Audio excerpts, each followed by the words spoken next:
looking at the evaporator and then looking at the evaporator in the previous video are very different. They're both wood-fired, but they're very different. David, can you go through the wood-fired options that we have available and what they are? So, yeah, we still make everything from essentially, if you want to call it that, the same arch my grandfather used in his 5x14 King, a natural draft arch. It's tried and true. It's probably the most common arch for the hobbyist or the person who just wants to make syrup and not really stress about making money making syrup. And then we go up through the Inferno, which is a forced air with an airtight front arch, which makes you more efficient in your burn, all the way up through to the Vortex, which, as I said in the video, is one of the hottest, fastest wood-fired evaporators on the market today.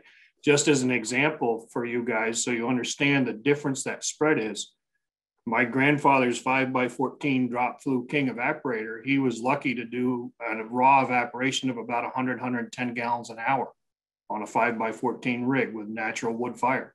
Today in my Vortex, which is only a 30x12 Vortex, when I'm hot, I cruise at 310 gallons an hour. So that's a huge difference in terms of efficiency on how much smaller your footprint can be when you go to the higher efficiency arches. Yeah, one thing I'll say real quickly, and this is not necessarily to do with anything.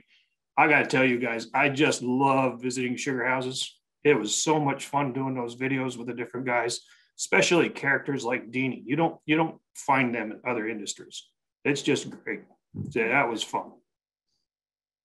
Yeah, thank you, David. And looking at, to kind of further detail what David was saying, generally the wood-fired arch, your starting point, when you get to a Vortex, you're about 40 to 45% more efficient.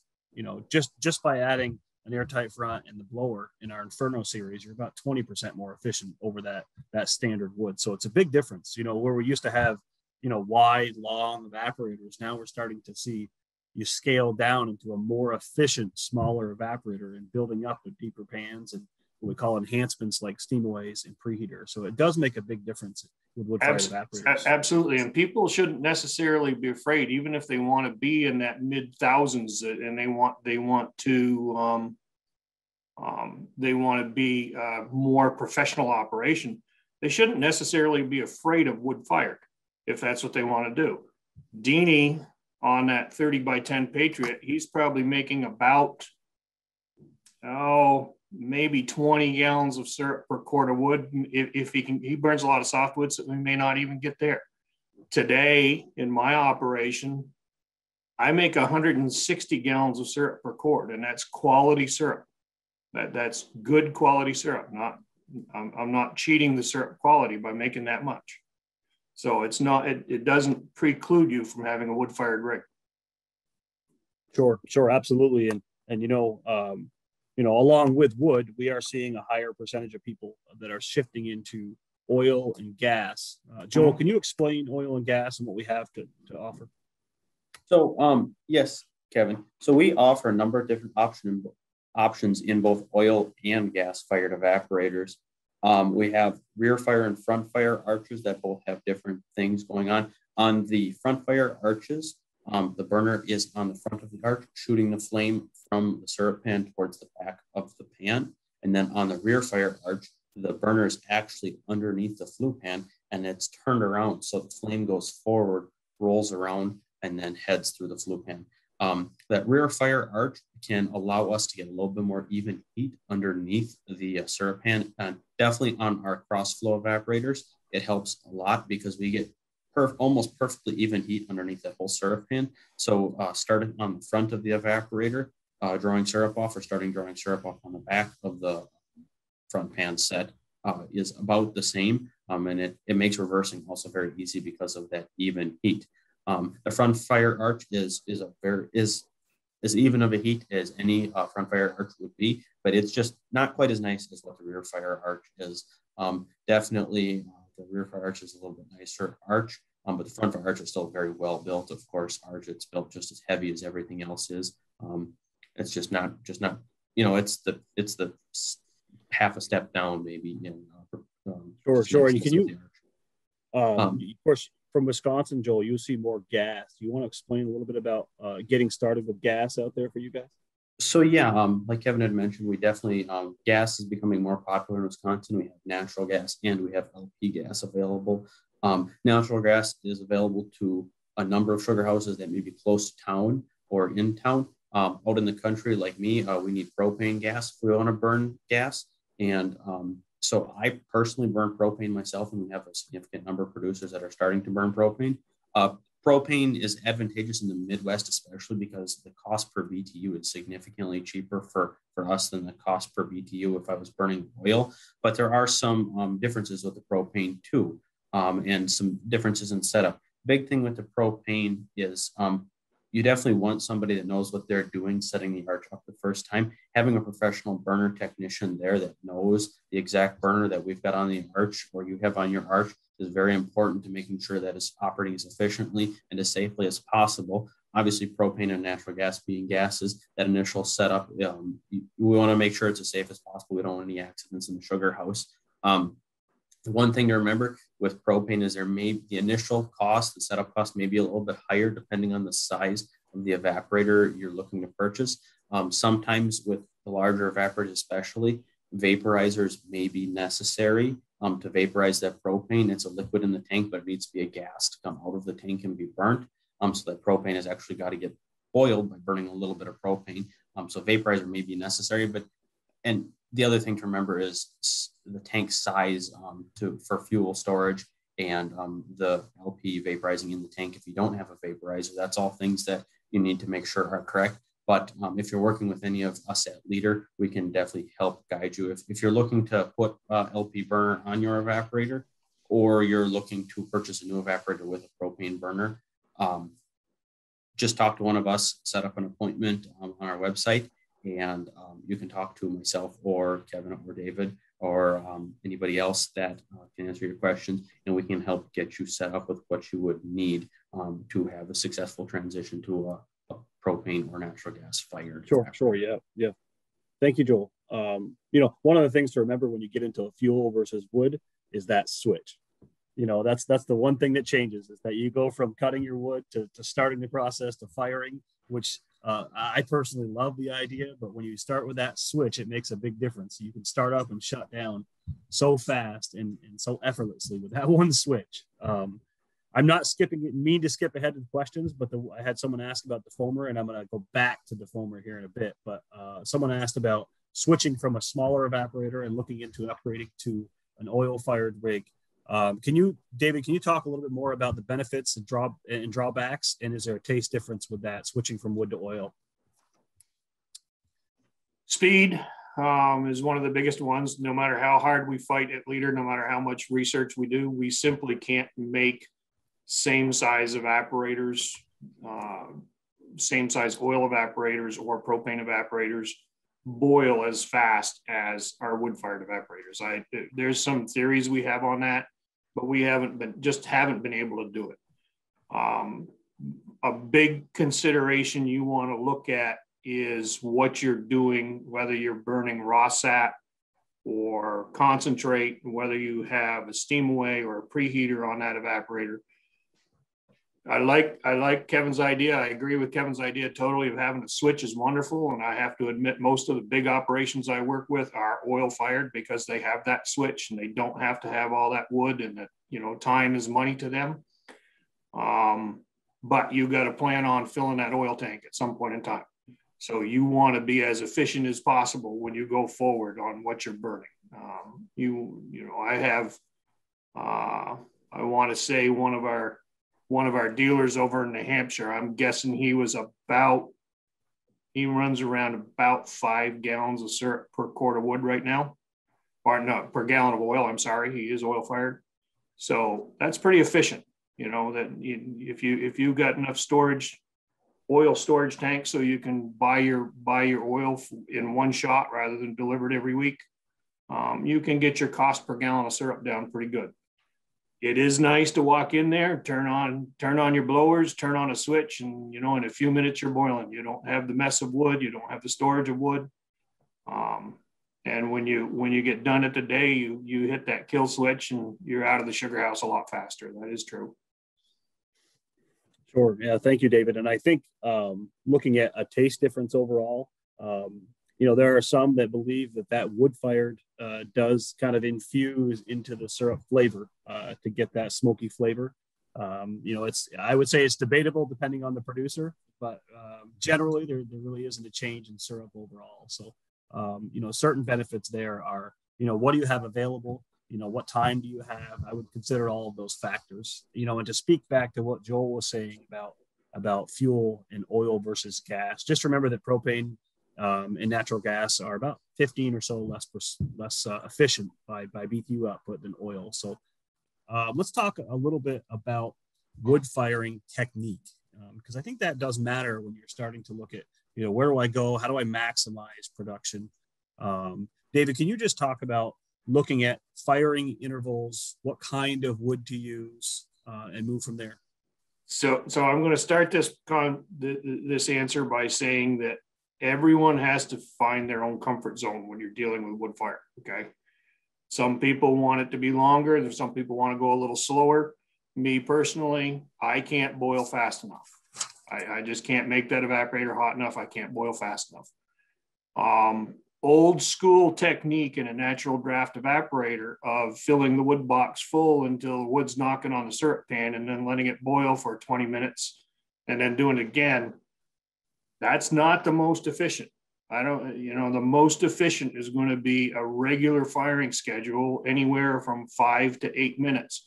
If you got a 2-door evaporator, one of the wider ones that's 2-door, you fire one side, close the door. A few minutes later, you fire the other side. You switch back and forth. In the case of my Vortex, I adjust my firing intervals depending on what my wood looks like and how fast I want to go. Typically, I set my timer at 6 minutes. I set my timer, then I go shut the fans off, open the door, fire the arch. By the time I've got the door closed and the fans back on, I'm actually going to burn at full fire for about 5.5 minutes before the alarm goes off again, and I do the whole process again. An important thing on those higher efficiency arches, it doesn't matter if you're drawing syrup or not. You just keep right on going. What's important is that you're not letting the firebox cool way down and then taking time to bring it way back up to get your boil back up. You're keeping your boil much more consistent by firing on a regular schedule. On the efficient arches, the fans, you saw Jimmy Brown, and you'll see Jarrett Judd in a future video does it very nicely. We turn the high pressure blower off and we turn the low pressure blower down to a point where we can tolerate it. That turning the lower pressure blower down to where you can tolerate, that's a very personal thing. A good story I like to tell is one of the other gentlemen at Leader Evaporator and I were testing arches one day, and we had temperature probes sticking all around it. We were measuring what we could do and what the differences were. He would shut the low pressure blower down lower than I would. He actually virtually shut it off, whereas I kept it going fast enough to keep a good fire going. There was about a 600-degree difference in the firebox between the way he fired and the way I fired. So just that 600 degrees, I don't have to recover that after the fans go back on. And I was evaporating faster than he was just because of that difference. Yeah, thank you, David. And, looking at intervals, David talked about that short firing interval. You try to picture kind of a wave on your intervals, and every time you fire, you're going to drop to the bottom of that wave. You're trying to minimize your bottoms and maintain your highs, so that short interval, picture your firebox in visually in three thirds, so you're only firing when it burns down to about the third to half of that firebox. If you open that door, and in this case, and there's a lot of burn down, you need to change something. It might be wood quality from there, shorten your intervals some so that you have less burn. And on the opposite side of that, if you open that door and there's no burnout, you might also need to change something the opposite way, where you might see that you need to change. I need to look at more soft wood, drier wood, or in this case, extend the interval a little bit so that you have both sides covered. Consistency is key with wood firing evaporators. So as you work through firing in that process, you're also going to defoam. Defoaming is very important. And Joel, can you talk about defoaming and the process of defoaming and sizing it and drops accordingly? Yeah, so defoamer is something that we can coach you on, but it really is dependent on your rig and what you're using for defoamer. So we have the Atmos defoamer that we sell, but I work with a lot of producers that are organic. They're not able to use the Atmos defoamer we sell. So there's a number of other defoamers on the market. Some defoamers work a lot better than other defoamers, and the organic ones in specific are known to not be as strong as what our Atmos is. So I preface that with what I'm going to say next, because you may have to use more defoamer than what I'm telling you to use based on what you're using for defoamer in your exact evaporator. I personally run an automatic defoamer dripper on my evaporator, and I really encourage producers that are running evaporators where they're making a lot of syrup in an hour to do the same, just because it takes one more thing out of the equation. When we're making syrup fast, there's just a lot going on by that draw-off. So the automatic defoamer dripper really helps. It's one less thing to worry about, and you can keep that constant drip of defoamer into your flue pan and just keep the foam down in the whole evaporator constantly.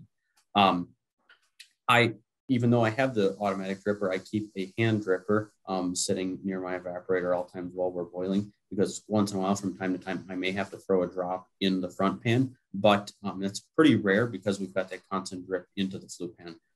So I recommend all producers, either if they don't have the automatic dripper, like I mentioned, every time you fire on a wood fire evaporator, it's a good reminder to also put defoamer. So if you can make that part of your firing practice to put a few drops of defoamer into your flue pan every time you fire, that usually is enough to keep the whole rig defoamed at once. Like I had mentioned, into the flue pan, some producers like to put it in their float box, which is fine as long as the defoamer is getting pulled into the flue pan by that flow of hot sap going into the flue pan out of the float box.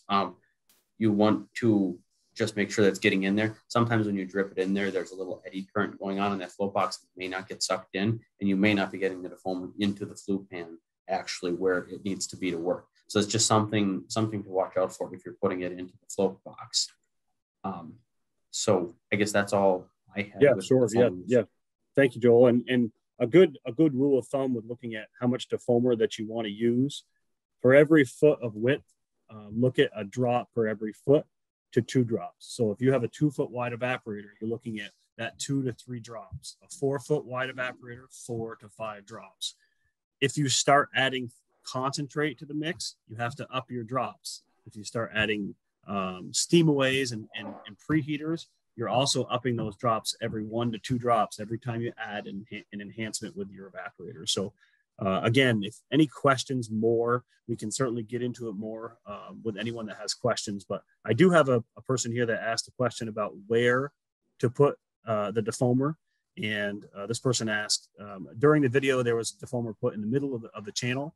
David, can you talk about where to and not to put defoamer in the flue pan and the syrup pan, and really the steamaway as a whole?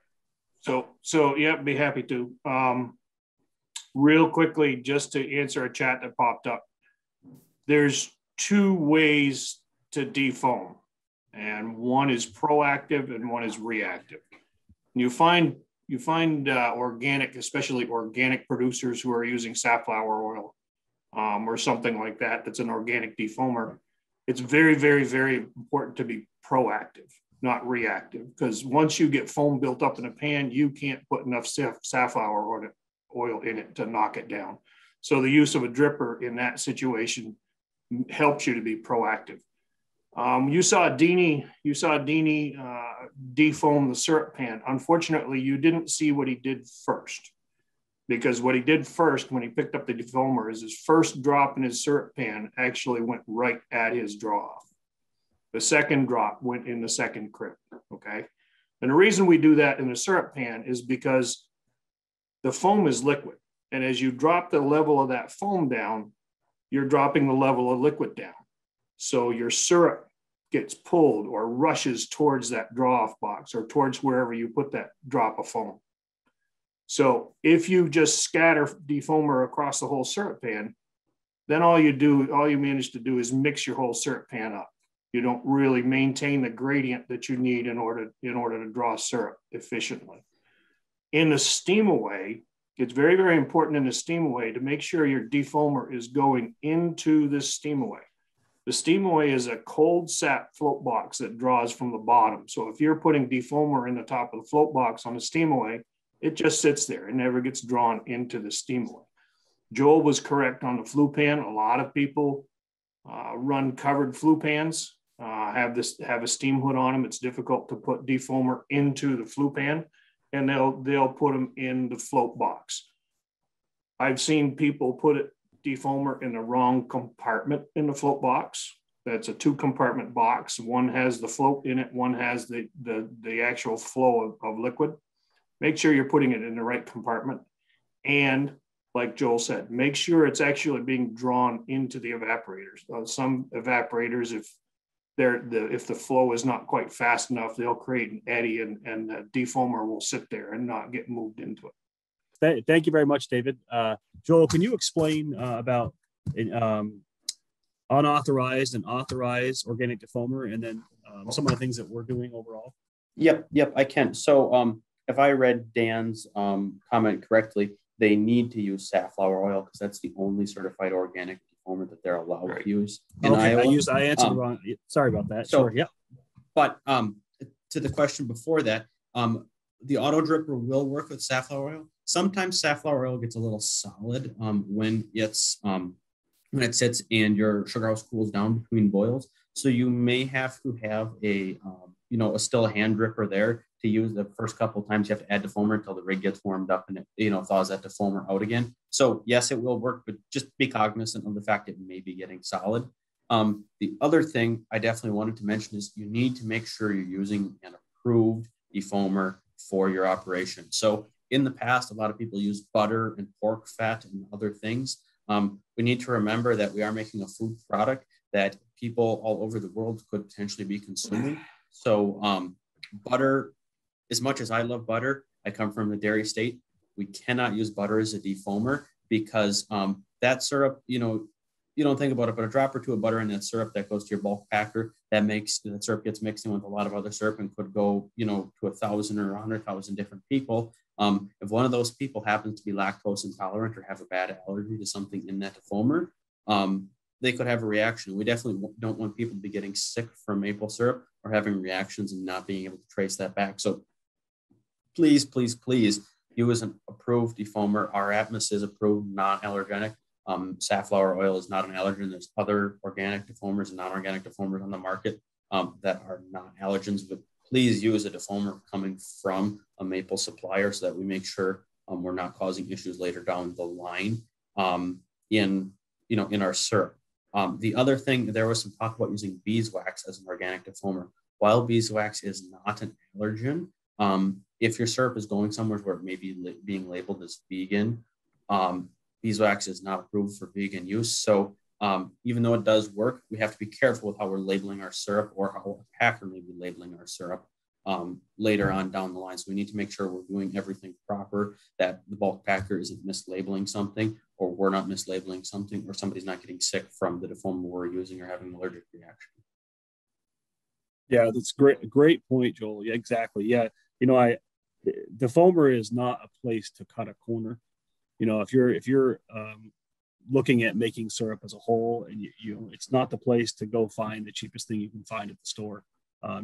If you're non-organic and you see our Atmos defoamer, when you get to about 60 degrees, that really starts to harden, starts to solidify. So it's highly concentrated, and it does make a difference. And it's relative to the operation. It's not expensive to use that. So it's very important to look at correct practice with defoamer. So thank you guys, and thanks for the questions. It's great. Okay. So overall, getting into the evaporator as a whole, looking at some of these evaporators we saw in the videos, David, can you talk about what max pans do for you versus some of the other styles, and then also syrup pans, options in syrup pans from Revolutions that we saw to the other styles we offered? So the two videos you've seen so far, you saw a Max combo pan, and as I explained, those are a deep flue pan that are above and below the rail, and you saw a standard raised flue Patriot. As a rule, the Max flue pan is designed primarily for oil-fired arches or airtight arches that will produce more BTUs. You need a few more BTUs to drive those things, but you can get as much as 35% increased boil just by going to a Max flue pan. Yeah, I'm going to scuttlebutt a rumor right now. I have lots of producers that use Max flue pans that make nothing but stupid light syrup. The Max pan does not make dark syrup. There's too many differing variables out there to just blame one thing. Standard flue pan on a natural arch is probably what most, I don't want to blame crafters or hobbyists or people who are smaller producers are going to use. Definitely, if you're in an oil-fired rig or a vortex, you're going to want to be looking at a Max pan. Syrup pan options range from the Patriot type syrup pan that you saw that Deanie Aldrich was using, whereby when you change direction of flow in the pan, you have to physically move from one side of the arch to the other. A Revolution pan you saw in Jimmy Brown's, and you'll see again in another video, that allows you to change the direction of flow of the syrup pan by simply switching a couple valves, and you do not change the direction of flow in the flue pan. The other option is cross flow pans, and I don't think we have a video of cross flow pans. Unfortunately, with COVID interrupted that video shooting. But the cross flow pans are similar to the Revolution in that you stay on one side of the rig to operate the rig all the time, and you can reverse the flow in those cross flows by just switching a few valves. One of the bigger advantages to cross flow pans for medium to large size producers, you start getting into a 3-foot wide rig or a 4-foot wide rig, it gets pretty cumbersome to take the syrup pan off to clean it. And if you go to cross flow pans, it's very easy for one person to pop those pans off and put them on to soak overnight. Well, you use a second set of pans to keep going, or even just wait to have them clean to put back on. Your evaporation rate doesn't really change as you change syrup pans. The way you deal with the finished product changes. Yeah, that's a great point, David. You know, your boiling generally happens in that flue pan. So thank you. Yeah, I had a question here about wood firing, and we talked some about wood firing technique, and this person asked about what chimney temp should you strive to achieve in that wood firing technique. Joel, can you explain and talk about temperatures, firing consistently with that evaporator and looking at wood firing temperatures? Yeah. So I always tell people the higher you can get the stack temp, the faster you're going to boil. So that really, the bigger number is the goal. Not everybody wants to boil super, super fast. So honestly, you need to figure out where you're comfortable running that rig, and that's where you should run. I have producers that like to run 600 to 700 degree stack temperatures, and that's where they're comfortable. And I work with producers that like to have 1200 degree stack temperatures and boil as absolutely hard as you can. So the higher your stack temperatures, the faster you're going to be boiling, but there is no hard and fast rule that your stack temperature needs to be 800 or needs to be 1000 for you to get proper operation out of your rig.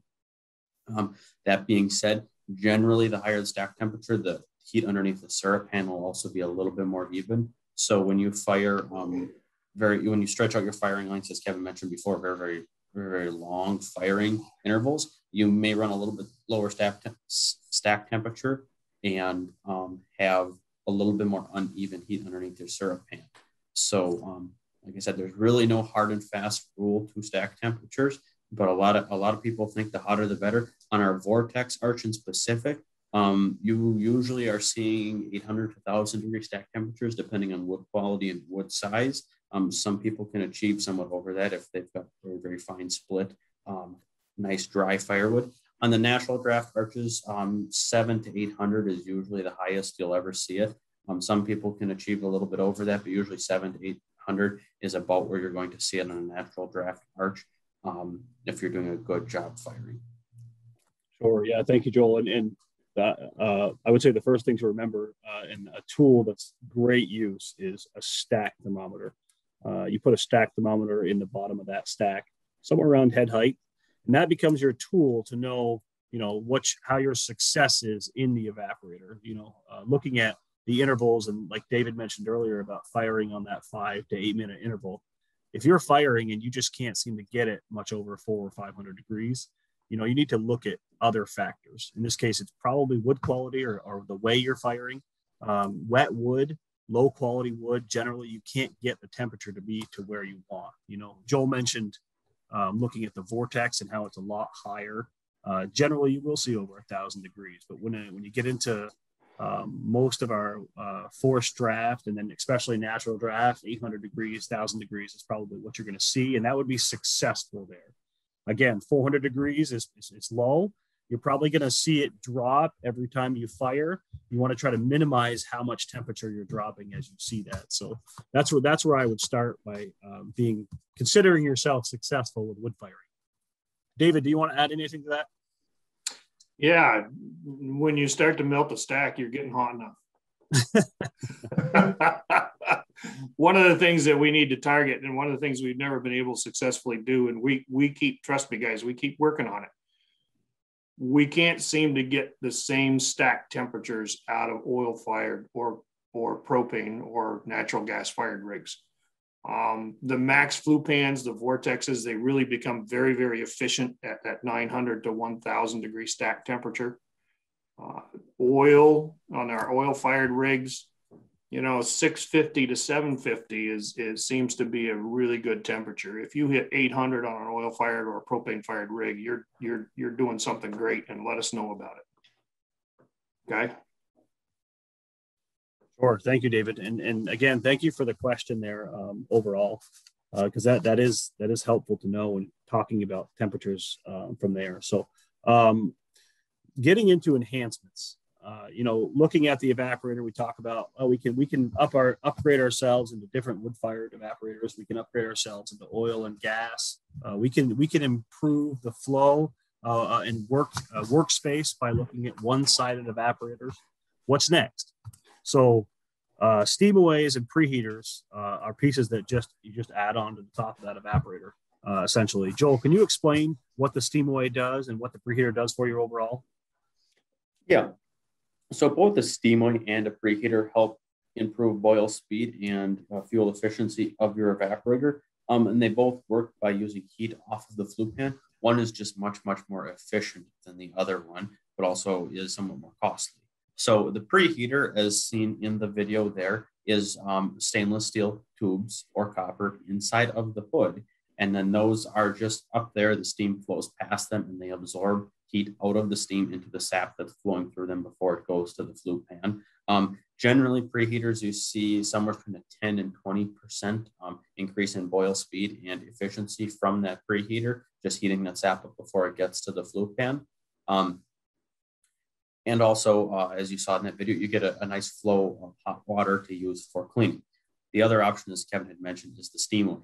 A steamaway is preheater on steroids with other things going on. So instead of there being tubes where the sap flows through, the steam actually is forced through tubes in the steamaway. Something similar to, say, an old train boiler, if anybody's ever seen a picture of a boiler in a coal-fired train. By forcing that steam through those tubes, we get a very good heat exchange because the steam is forced through an area that's totally enclosed and there's sap all the way around that tube. So steam is forced through that tube. It sucks the heat out of the steam flowing through there and condenses that water. The water then flows out. We gather that water again for cleaning, and then that heat is absorbed into the sap around the tube. Then to really increase efficiency, what we do is we blow air into that steam, into the sap in the steamaway, and that air just multiplies the surface area astronomically and allows it to almost boil. It looks like it's boiling. It's not hot enough to boil, but if you look at a steamaway, it looks like a boil because you have that air being bubbled through there. And by putting those air bubbles inside of that hot sap, you basically get steam collecting in those air bubbles, and those air bubbles take the steam up and out, thereby increasing boiling speed and efficiency. Adding a steamway on an evaporator generally adds somewhere between 65 and 75% more boiling capacity onto that evaporator just by setting the steamway on top of it. And the thing to remember about a steamway is that's all free heat. That heat was there already being generated coming off of the flue pan. So we're just using heat that we've already generated and helping ourselves become more efficient. The only cost to running a steamway is the fact that you have to have a small blower running to generate those bubbles. And that's a small motor depending on the size of your rig. Steamways do add another level of, there's another thing to do with your evaporator, another thing to monitor. It has to be defoamed. And also it has to be cleaned. There's certain cleaning practices that have to take place when you have a steamway to make sure you're getting optimal efficiency, and also no niter buildup in places with that steamway. Sure. Yeah. Thank you, Joel. And again, efficient growth is very important without having to change the footprint of the operation. If you're looking to step up in your operation and you want to add taps, looking at things like steamaways, preheaters, and then and our own machines as well are great additions that don't require a significant change in the sugar house. So we did have a question about just the options we have in half pints and hobbyist, and then fuel choices, rates of evaporation, just a general idea of what we have to offer. David, do you mind going over what we have to offer in our lineup for hobbyist or crafter?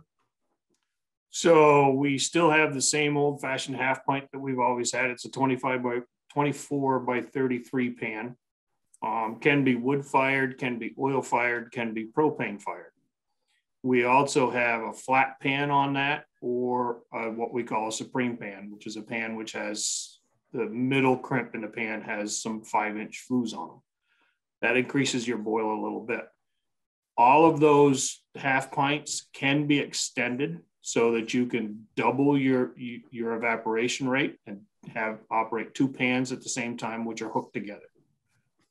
Evaporation on a half pint, depending on how you fire it, how good your wood is. A standard half pint, 5 to 7 gallons an hour, and you can get up to 17 or 18 if you double that up and you fire really, really well. I guess that's about what we got, right? We do have the 2x4 Vermonter as well, which is a step up from the half pint. Yeah, sure. And thank you for the question overall.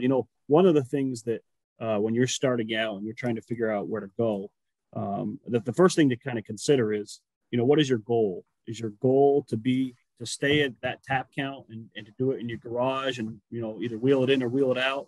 Or do you have a goal to have a sugar house and I have enough land where I can add another 50 taps, or I can add another 300 taps? It's really important to know what your goals are from there. And then, how committed do you want to be to getting through the evaporation process? So do you want to be, I want to boil every night. I'm a weekend warrior. I work every day. I can't do anything during the week. It's my time to boil is the weekend. The size of evaporators that you kind of choose from there and the type is dependent on what your commitment level is. So if you're a person that, okay, I have 25 trees.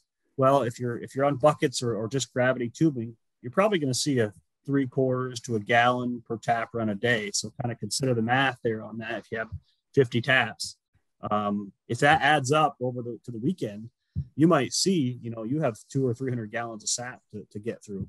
A half pint's not going to work for you. it's just too small at 5 to 7 gallons of evaporation an hour.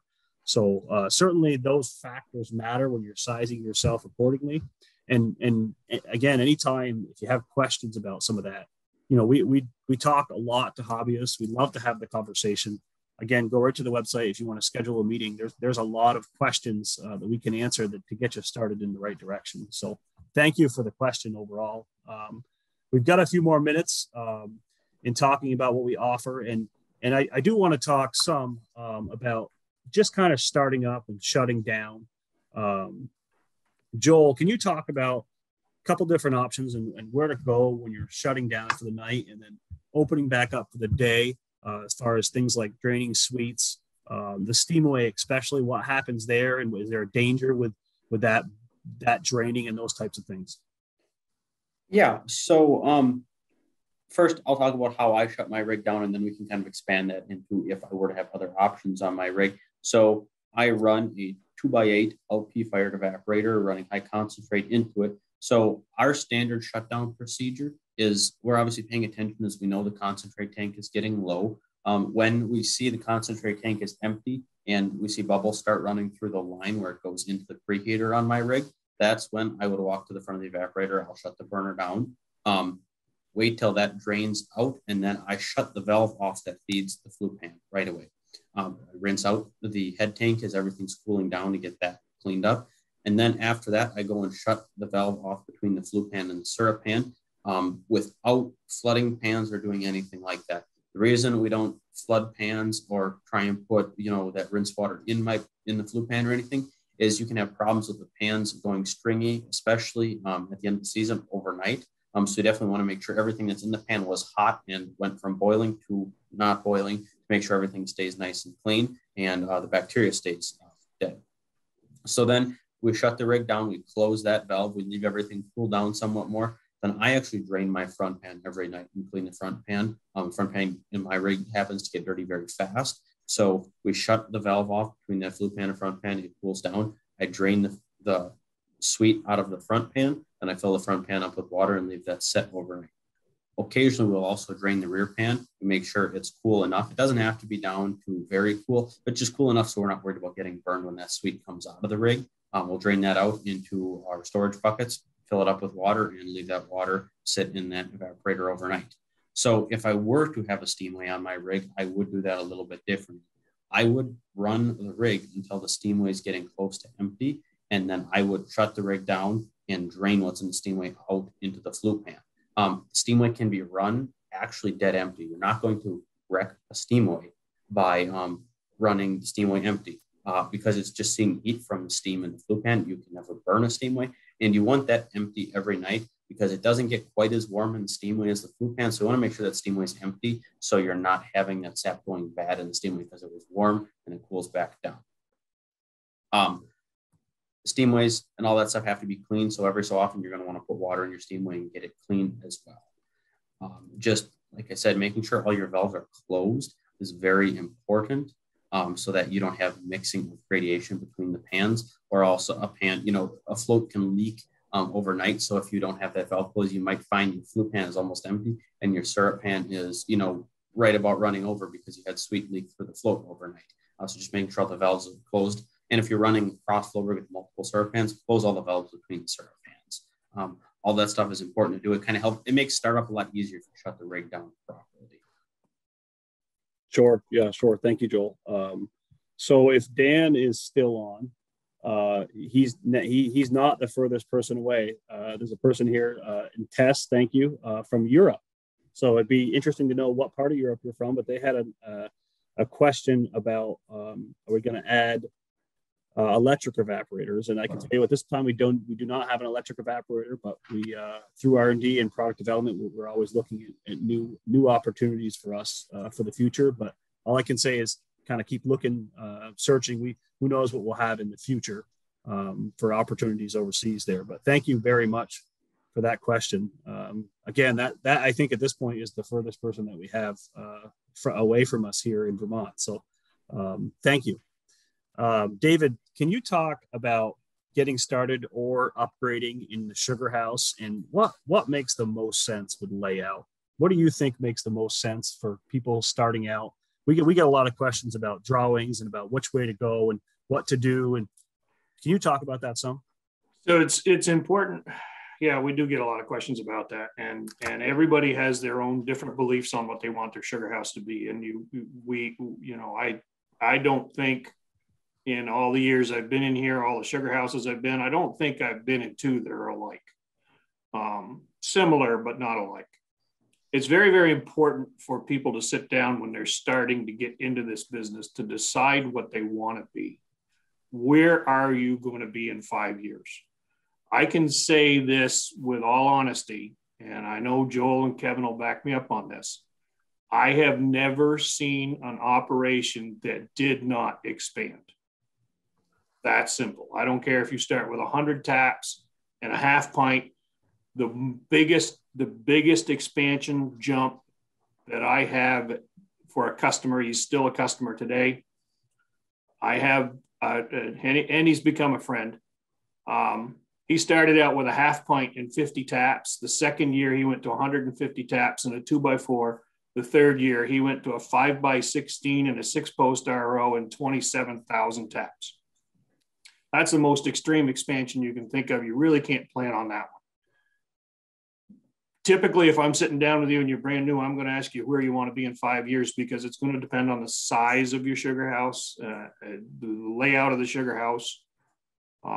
I like to see separate spaces in sugar houses, where on Jimmy Brown's and in a video coming up, you'll see they have their own kitchens set aside. That's warm space.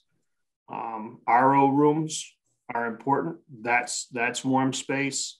Cold sap storage is important to think about. That's cold space. You don't want your sap storage heated. And for the most part, you don't want your evaporation room heated either. Some people get away with that all in one room. Some people like to have separate pieces of the building. And to get started, we sit down, and if I'm sitting down with you or Joel is, we're going to sketch a few things out and come up with some sizes, try and figure out where you want to be in 5 years. Size an evaporator. Are you going to go to an RO? Are you going to be natural? That's an important decision. Does the sap come to the sugar house naturally, or are you going to have to haul it in? That's an important decision. All of those things have to be gone through should be gone through before you pour concrete. No, that's great, David. And again, we love doing this. So if you have, a variety of questions that you want to ask us, in the chat box is the link to set up an appointment with us if you want to. Be happy to talk you through those questions and get you started or help you expand. So anyway, that's the conversation about evaporators. There's always more to talk about, but